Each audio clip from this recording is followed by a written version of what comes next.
नमस्कार दोस्तों, कैसे हैं आप? भाई, भगवत गीता और ढेर सारे लेसन्स जिन्हें हम एक-एक करके समझने की कोशिश कर रहे हैं ताकि ज़िंदगी को और बेहतरीन तरीके से समझा जा सके, जिया जा सके, कुछ उलझनों को सुलझाया जा सके और यही कोशिश है इतने सारे लेसन से। वैसे एक और बहुत इम्पोर्टेंट और बड़ा लेसन है, वो है लीडरशिप क्वालिटी जो भगवत गीता से समझ में आती है। इनफैक्ट महाभारत के जितने भी पात्र हैं ना, वो सब इसे समझने में हमारी मदद करते हैं। लेकिन पहले लीडर को तो समझें।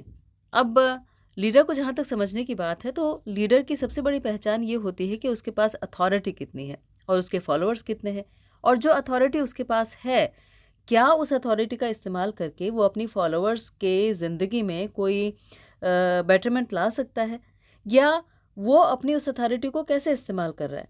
देखिए, नॉर्मल इंसान जो है उसकी लाइफ में भी अथॉरिटी उसके पास होती है, लेकिन इतनी अथॉरिटी होती है कि वो अपनी लाइफ के डिसीजंस खुद ले सके। लेकिन लीडर जो होता है, वो उस अथॉरिटी का इस्तेमाल करके औरों की लाइफ के भी डिसीजन लेता है, और इस तरह से कि सबकी ज़िंदगी बेहतर हो सके।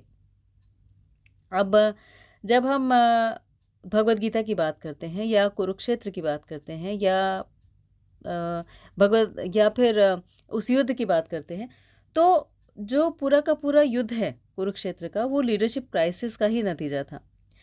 और जो सारे लीडर्स थे वो उस लीडरशिप क्राइसिस से कहीं न कहीं गुज़र रहे थे। अब जैसे भीष्म पितामह की बात करते हैं, तो वो एक बहुत अच्छे लीडर थे, और लीडर तो अच्छे थे, लेकिन शपथ जब उन्होंने ली थी तो उसके प्रोज़ एंड कॉन्स को उन्होंने समझा नहीं।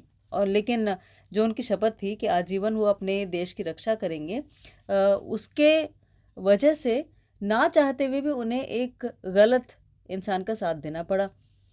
उसके लिए वो बाध्य हो गए। तो लीडर को पहली बात तो ये है कि जब भी वो कोई अथॉरिटी का इस्तेमाल करता है या वो किसी चीज़ के लिए बहुत फर्म हो जाता है, तो इसे समझना पड़ता है कि उस फर्मनेस के रिजल्ट्स क्या-क्या हो सकते हैं, प्रोज़ एंड कॉन्स क्या-क्या हो सकते हैं। दूसरी तरफ देखा जाए तो धृतराष्ट्र एक ऐसे लीडर थे जो सारी ज़िंदगी अपनी प्रॉब्लम्स को अवॉइड ही करते रहे, फेस ही नहीं किया। इसीलिए सॉल्यूशंस निकाल पाना तो बहुत ही दूर की बात है, इसीलिए उनके सारे प्रॉब्लम ही रहे, कोई सॉल्यूशन नहीं हुआ। वैसे लीडर तो विदुर भी थे और बहुत सुलझे हुए थे, क्योंकि वो प्रॉब्लम भी जानते थे और साथ ही उसके सॉल्यूशंस का भी पता था। लेकिन उनके पास एम्पावरमेंट नहीं थी, अथॉरिटी नहीं थी, इसीलिए वो सक्सेसफुल नहीं हो सके। अब दुर्योधन की बात करें तो दुर्योधन जो था, अ, वो एक अच्छा लीडर इसीलिए नहीं कहा जा सकता क्योंकि उसने अपनी डिपेंडेंसी हमेशा बनाए रखी। उसने खुद को कभी एम्पावर किया ही नहीं, और दो लोगों पे वो टोटली डिपेंडेंट था, एक तो शकुनी और एक कर्ण। अब शकुनी जो था वो एक ठीक अलायंस नहीं था। क्यों? क्योंकि उस पे डिपेंडेंट होने की वजह से दुर्योधन को सही गाइडेंस नहीं मिली, और वो मैनिपुलेशंस को अपना हथियार समझने लगा। दुर्योधन के पास एक और एक्सेस था कि वो विदुर से भी सलाह ले सकता था, लेकिन फिर भी उसने अपनी डिपेंडेंसी शकुनी से हटाई नहीं। तो ये एक बहुत बड़ा लेसन है एक लीडर के लिए कि वो अपनी अलायंस कैसे क्रिएट करता है, या किन लोगों से एसोसिएट होता है, या फिर किन लोगों की सलाह लेता है। तो सलाह लेना या ऐसे लोगों पर भरोसा करना जो उसके हित में या सबके हित में बात करें, वो बहुत ज़रूरी है और वो समझना ज़रूरी है। कर्ण पे भी ओवर डिपेंडेंस थी, इसीलिए उसने खुद को वीक बनाए रखा। लेकिन किसी को भी वो ना तो फ्रीडम देता था और ना डिसेंट्रलाइज करता था। तो पावर्स को जो कंट्रोल करने की बात थी ना, उसकी वजह से वो एक सक्सेसफुल लीडर नहीं हो सकता था। लेकिन दूसरी तरफ अगर पांडवों की बात करते हैं, तो युधिष्ठिर एक ऐसे लीडर थे जो डेलीगेशन में विश्वास रखते थे, और उन्होंने सब पांडवों को एक एक एरिया दिया हुआ था और उन्हें एम्पावर किया हुआ था। इंटरेस्टिंगली पांडव जो थे ना, पांडव पांडवों में जो एम्पावरमेंट की बहुत अच्छी क्वालिटी थी, उसे हम हर जगह देख सकते हैं। जैसे अगर वनवास भी उन्हें मिला, तो भी उस वनवास को उन्होंने अपने स्किल डेवलपमेंट के लिए यूज़ किया और अपने आप को और बेहतर बनाया। और अगर भगवान कृष्ण की बात करते हैं, तो उनमें सारी लीडरशिप क्वालिटीज़ हैं। जैसे उन्होंने अर्जुन को एम्पावर किया, उसे फ्रंट पर रखा, और ये लीडर के लिए एक बहुत ज़रूरी बात है कि वो अपने फॉलोअर्स को या जो उसके साथ एसोसिएटेड हैं, उनके एफर्ट्स को एक्नॉलेज करे, उन्हें बैक एंड सपोर्ट दे, और अगर ज़रूरत पड़ती है तो उन्हें प्रोटेक्शन भी दे। और लीडर कोई हमेशा फ्रंट में रहे, ये ज़रूरी नहीं। ये भगवान कृष्ण से हम यहाँ पर सीखते हैं।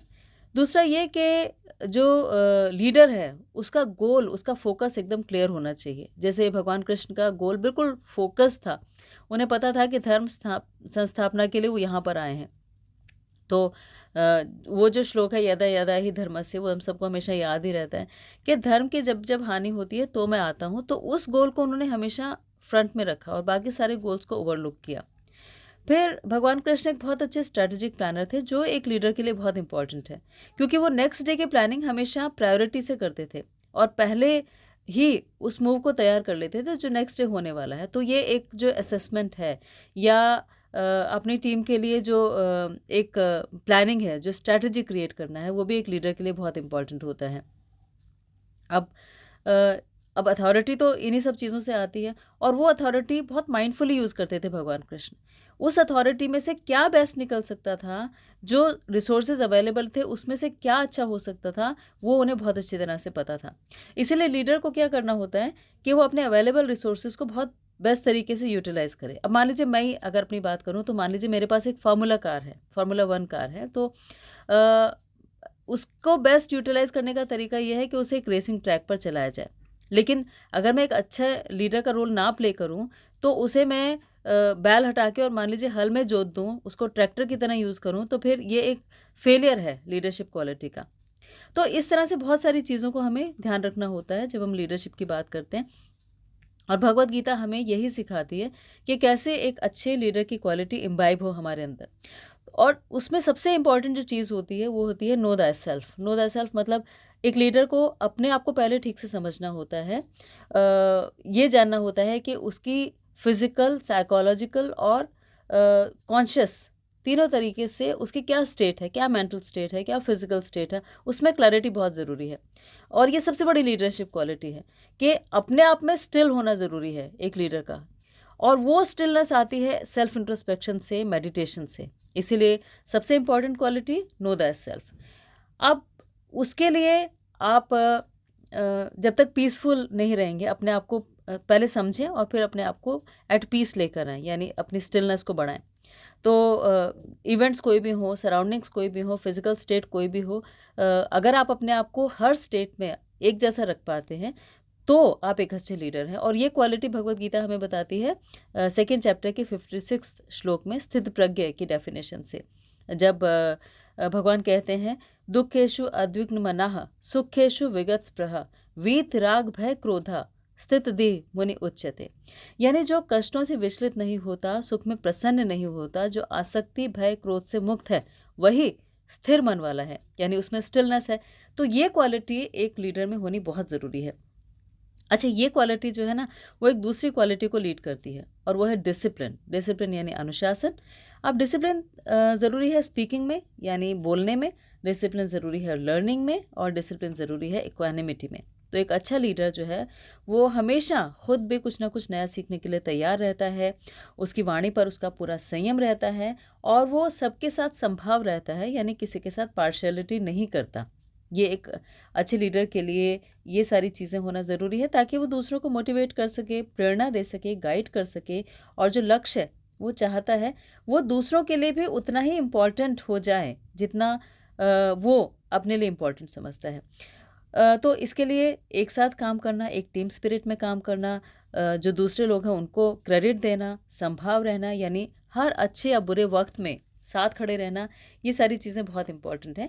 और कोविड से भी हमने सीखा कि एक लीडर को अच्छे और बुरे वक्त में अपने एम्प्लॉयज़ या अपने जो फॉलोअर्स हैं उनके साथ हमेशा रहना चाहिए। फिर एक क्वालिटी जो लीडर की जो भगवत गीता हमें सिखाती है वो है लीडिंग बाय एग्जाम्पल, और ये 3.21 में बताया गया है, यानी यत यत आचरति श्रेष्ठः तत्तत् एव इतर जनः सह यत प्रमाणम कुरुते लोका तत् अनुवर्तते। यानी जो लीडर आचरण करते हैं सामान्य व्यक्ति उसी का अनुसरण करते हैं। तो एक अच्छा लीडर बनना है तो जो वैल्यूज़ वो अपने फॉलोअर्स में चाहते हैं वो पहले खुद प्रैक्टिस करनी पड़ेगी। तो वो वैल्यू सिस्टम सेट करना किसी भी लीडर को बहुत पावरफुल बना सकता है।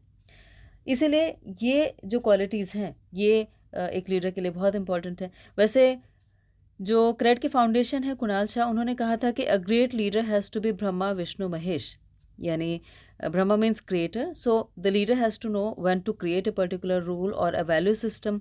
देन विष्णु मीन्स कि उसको कैसे मेंटेन कर सकते हैं, वो कैसे चल सकता है, कैसे उसमें कंसिस्टेंसी आ सकती है उस वैल्यू सिस्टम में। और महेश मतलब कि किस वक्त हमें उसे चेंज करने की ज़रूरत है, उसे रोकने की ज़रूरत है, कहाँ तक उसको लगाना ज़रूरी है। तो ये बहुत ज़रूरी है। फिर लीडर को हमेशा डेमोक्रेसी और ऑटोक्रेसी दोनों अपने साथ रखनी चाहिए। डेमोक्रेसी का मतलब हो गया कि सबसे उसे पूछना ज़रूरी है कि क्या करना है, और ऑटोक्रेसी का मतलब हो गया कि अल्टीमेटली डिसीजन उसे लेना है। जैसे कि मान लीजिए एक शिप है और शिप का कैप्टन जो है वो लीडर है, तो शिप वो हर एक को चलाने के लिए नहीं दे सकता। डेमोक्रेसी का मतलब है कि वो डायरेक्शंस के लिए पूछ सकता है कि शिप को किस डायरेक्शन में लेकर जाएं, लेकिन जब चलाने की बात आती है तो वो ऑटोक्रेसी है, यानी उसमें उसको अपनी अथॉरिटी जो है उसे सामने रखना पड़ेगा। तो ये सारे लेसन्स हम कुछ सिंपल तरीके से जो हमने अभी बात की उससे हम सीख सकते हैं भगवत गीता से। आप चाहें तो इन श्लोकास को बहुत डिटेल में पढ़िए, भगवत गीता में आपको और भी बहुत कुछ जानने के लिए मिलेगा। आई होप कि आप जो ये सुनते हैं पॉडकास्ट, उसके साथ साथ कहीं ना कहीं इन लेसन्स को अपने आप भी पढ़ने की पूरी कोशिश करते होंगे। तो अपना बहुत ख्याल रखिएगा दोस्तों। आपने इसे सुना, इसके लिए आपका बहुत बहुत थैंक यू, धन्यवाद, शुक्रिया। प्लीज़ इंटरनेट फैमिली का पार्ट ऐसे ही बने रहिएगा, ताकि और बहुत सारी बातें, बहुत सारे वैल्यू सिस्टम, बहुत सारी ऐसी चीज़ें जो हम अपनी ज़िंदगी को और बेहतर बनाने में इस्तेमाल कर सकते हैं, उसके तरीके से जी सकते हैं, इन्हें हम शेयर कर सकें। Thank you.